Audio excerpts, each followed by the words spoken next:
Welcome guys to the tutorial info channel. In front of me is VIVO Y17S, and in this video I am going to show you how to manage app permissions on this device.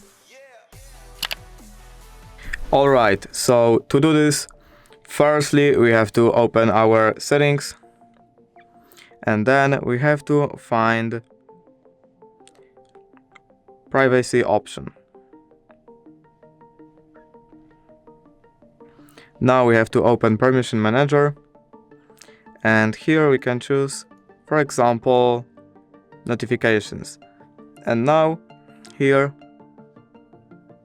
you can choose what apps you want to allow to this notification permission and what apps we don't want to allow. And we can choose from most recent, most frequent, all apps are just turned off. And you can do this with whatever permission and whatever app you want. And basically that's it. If you did enjoy this video, leave a like and subscribe. Thank you guys for watching. Bye!